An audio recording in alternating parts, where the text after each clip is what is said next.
a Playlyst original.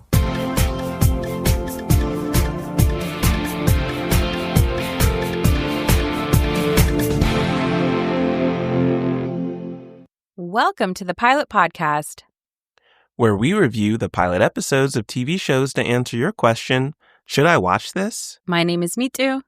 And my name is BJ. And this week, we're watching Ballard on Prime Video. So stay tuned to find out if Mitu would want to join a cold case unit. Okay. Sure. Free internship credit. Yeah. While you consider how you can contribute to the team and what you'll do to help solve these cases, can you describe the show for us?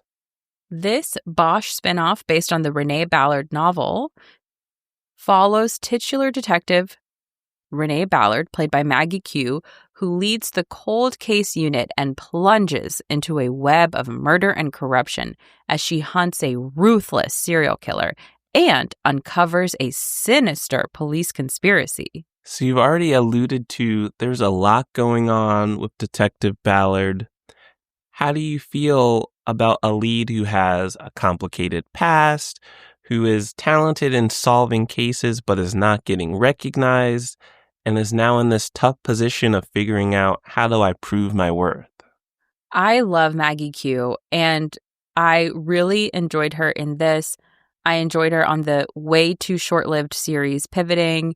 I loved her in Designated Survivor, and I feel like she shines in these kind of complicated roles where, whether it is humor or political intrigue, or in this case, a mix of that and some crime thriller, it is fun to watch her be this, as you said, complicated character where we're not necessarily rooting for everything she's doing. I thought she tried to pull kind of a cheap move in a tattoo shop, and I was glad to see that fall apart. But we know that she is very intent on getting to the truth, which is fun to watch, that earnest pursuit. Earnest is a great way to describe it. She's that detective that wants what's best. She wants to get justice. She wants to close these cases, find out what happened to these people, give people closure. And that drive sometimes means that her performance is not the way people would prefer. We'll put it that way. She has some critics in the LAPD. She has some critics. She has some haters. She has some people with a lot to say. But she also has an unpaid army powering her work. You know, when you have your own unit with no support from your leadership, because this cold case unit is kind of a punishment for her, you got to get your college interns, legal interns, just a bored person who wants a hobby and is interested in detective work, a retiree who maybe just has some extra time to help out, someone who is no longer a police officer, who you recognize has skills that you want. You got to get that talent wherever you can find it. While I don't support unpaid labor, I do like this group that they assembled because I think it introduced some really interesting stakes. Like you said, this little cold case unit is kind of a punishment, and also, should she nail it, it would be a big deal because we have this big elected official in LA who funded the initial investment into this department, not because he's necessarily passionate about cold cases. He wants to know specifically what happened to his sister. And then his staffer, as he left Renee's office, was like, girl, this is your last stop. You don't find out what happens to this sister, and you could just go ahead and call it on the whole thing. And I think that means more than this department. I think it means her career. And so I thought that introduced some good stakes. And then with this crew, we have, exactly like you said, just this like very hodgepodge group of people. But because they have all of these like very different paths into this unit, each of those also were introduced to some stakes and some reasoning for why they're interested in this, which just heightens everything a bit, especially when you just sort of keep remembering that they're unpaid. Yes, we will remember only one person on this team is getting a salary. And I like that everyone on the team has their own motivations for being there. We know that Renee is trying to essentially redeem her career, get back to doing the type of work she wants to do. But then everyone else has a genuine interest in solving these cold cases, and that's what's motivating them. Or the intern who I think just didn't want to be an intern at a firm and work in a mailroom. But that's also a motivation. Yeah, she didn't want to fetch coffee. Which I wouldn't either. I also would not want to look at or deal in cold case files, especially because some of the biggest stakes we have introduced through Zamira, played by Courtney Taylor, is that this might also be very cover-up-y. Yes, we're getting into conspiracy, serial killer, larger mystery territory. And it seems like the team might be at risk because the more they ask questions, the more they look into things, the more dangerous this could get. Yes, I think with a lot of these crime shows, what I'm typically accustomed to is some humor, some lightness that balances it. And instead, this show just, to me, seemed to get grittier and grittier, where we have a cold case where this guy disappears and he has a baby with him.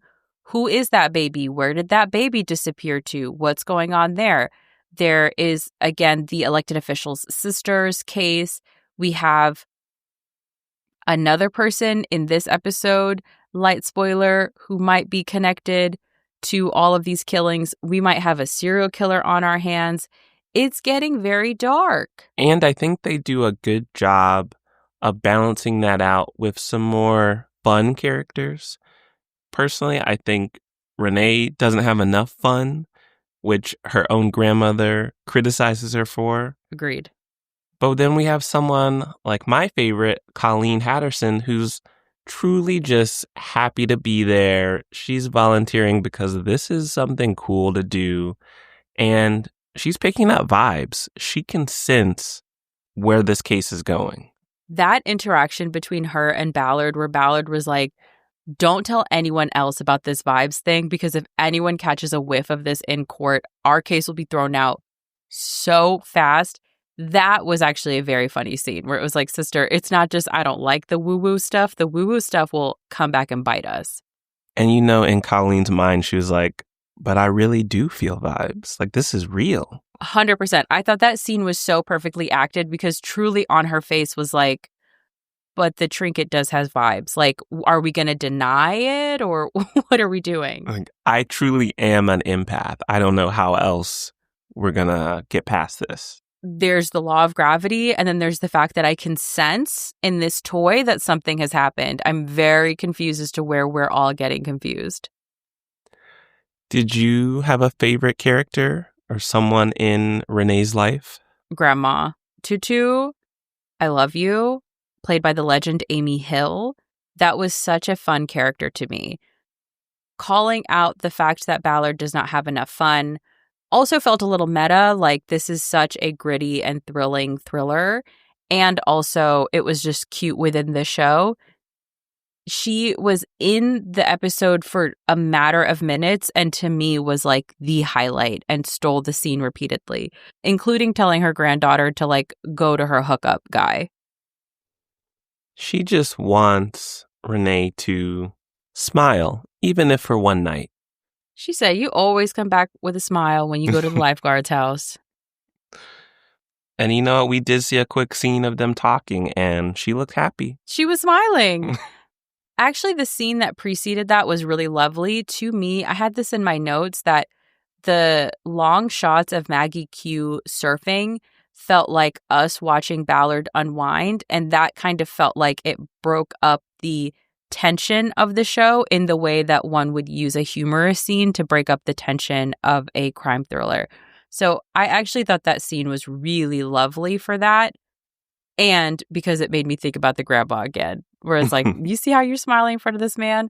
Also, shout out to Courtney Taylor, who plays Zamira. It was just really lovely to see her on this. And I thought she played this role really beautifully. There wasn't as much for her to do in this episode, but I thought what she delivered was so lovely, especially because where I'm accustomed to seeing her is in comedic roles. like that show that we saw on Netflix where she was trying to break that Latin artist, as well as on Abbott. So this was just like a very cool change of pace. And another change of pace, I do think there's some criticism we should address. Okay. I think they have a solid setup, a great cast for this cold case unit. But I do wonder, is Ballard adding anything new or fresh to the cold case or LAPD mystery genre? I think you have to be Bosch Hive, of which I'm not a part. And not because I don't like it. I'm just unfamiliar with y'all's game. But I think for Bosch Hive, this means a lot. There were a couple scenes here, especially the closing scene, where I felt, okay, if I were familiar with the television show Bosch, I would be gasping right now. Ah, I see. That's fair. Maybe this is a situation where you start with Bosch and then move on to this show? I don't think you necessarily need to have watched Bosch because this show is so solid as a crime thriller. But I do think if you're, to your point, Beej, looking for like, what is the edge? What is the thing that makes this particularly special beyond being like a solid crime show is maybe having that context of the seed show of Bosch. I see. So now that we've got some of the required or optional background viewing out of the way, what would you rate Ballard on Prime Video? I would watch again casually. I think they successfully introduced a lot of mysteries, a lot of open threads, plus this larger mystery of the whole show in a way that was pretty clean. Like, I feel like typically when I have this many questions coming out of a pilot, it's because it was messy or they went for too many things at once. Whereas I like the way it's layered here. I think it's just a really, really solid crime thriller.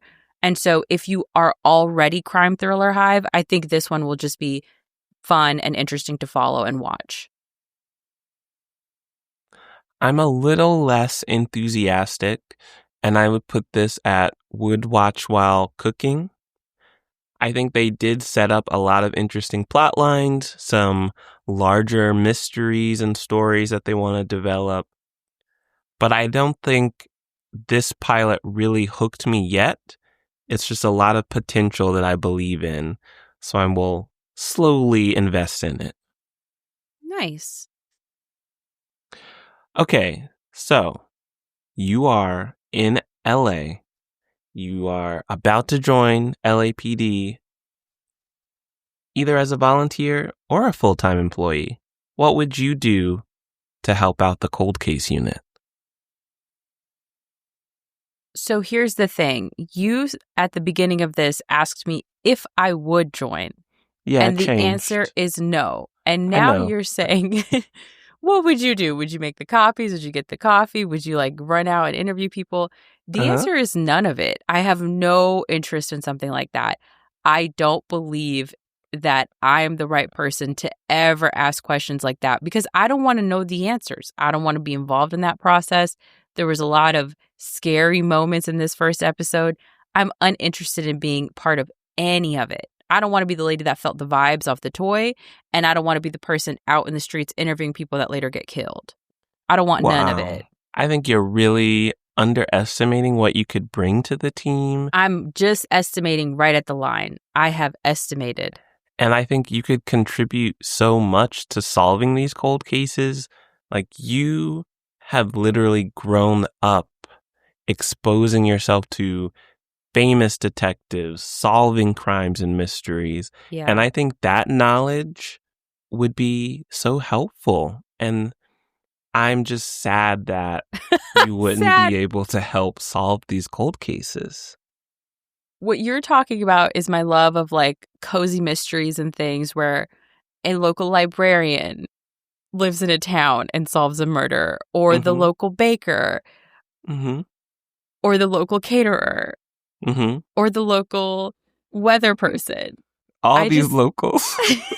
And the towns are always so small, but they have such high murder rates. And it's so funny because it just means like there are these quaint little towns in like Minnesota where the population's like 5,000, but the murder rate is greater than any major city. It would have to be. And no one's concerned. No one's concerned. No one's moving away. It's like Gotham where it's like, oh, the leases are too tough. Like we just have to stick it out.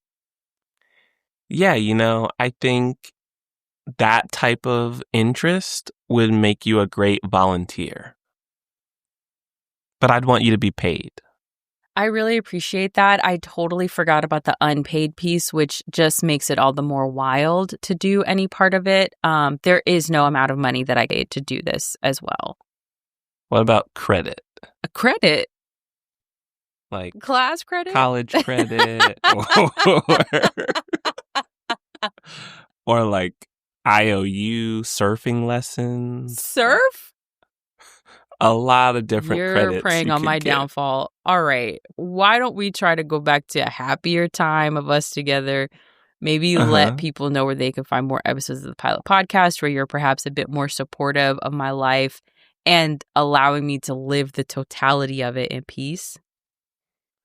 I don't know about that piece, but I always want you to live your life in so many different possibilities. Okay. And you can hear more about that and our reviews on our website at thepilotpodcast.com. And you can follow us on all your favorite podcast platforms. You can also follow us on social media at thepilotpod, and you can send thoughts, feelings, show recommendations, because every other week, just like this one, we do a show recommended by you, our wonderful listeners, to askthepilotpodcast@gmail.com. Thanks for listening.